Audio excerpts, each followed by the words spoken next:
लोकसभा चुनाव का 6 चरण संपन्न हो चुके हैं। अब केवल 7वें और अंतिम चरण का चुनाव बाकी है। हिमाचल प्रदेश की 4 लोकसभा सीटों पर भी अंतिम चरण में मतदान होना है। इसी के मद्देनजर दोनों राजनीतिक दलों के बड़े बड़े दिग्गज नेता हिमाचल में प्रचार प्रसार में आ रहे हैं। पीएम मोदी और अमित शाह जहां बीजेपी की तरफ से हिमाचल आ चुके हैं, वहीं कांग्रेस की तरफ से राहुल गांधी और प्रियंका गांधी हिमाचल में पार्टी के प्रचार प्रसार की कमान संभाल रहे हैं। लेकिन उनके हिमाचल आगमन पर केंद्रीय मंत्री और हमीरपुर से भाजपा प्रत्याशी अनुराग ठाकुर ने राहुल गांधी के चरण पड़ने से भाजपा को लाभ होने की बात कहकर उन पर तंज कसा है। इसके साथ ही केंद्रीय मंत्री ने राहुल गांधी से 10 सवाल पूछे हैं। इस सवालों में चीन से राजीव गांधी फाउंडेशन और कांग्रेस ने पैसा क्यों लिया, ओबीसी एससी एसटी आरक्षण का 5% कोटा क्यों काटा, टुकड़े टुकड़े गैंग को कांग्रेस में एंट्री क्यों दी, राम मंदिर पर बुलडोजर चलाने की मांग क्यों, भ्रष्टाचारियों को इंडी गठबंधन में शामिल क्यों, जैसे प्रश्न शामिल हैं। नाहन आ रहे हैं और ऊना आ रहे हैं, क्या कहेंगे सर? जब जब उनके चरण पड़ते हैं तब तब भारतीय जनता पार्टी को फायदा होता है।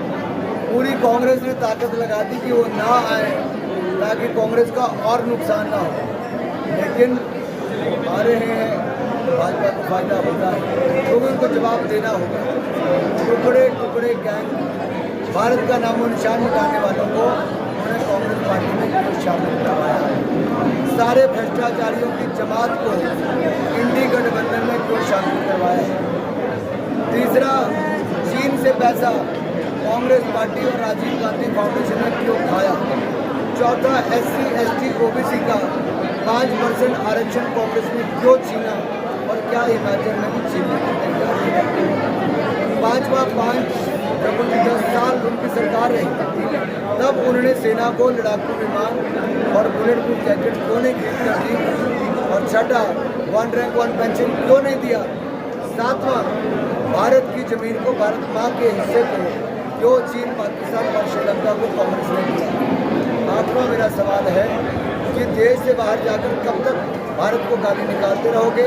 और 9वां सवाल है कि राम मंदिर पर बुलडोजर चलाने की मांग क्यों कर रहे हो। और 10वां मेरी बात है, हिंदुस्तान के लोगों का पैसा लेकर पुनः वितरण करने का काम या कुछ बेटियों को करने वाले हो, इनका हक मारने वाले हो।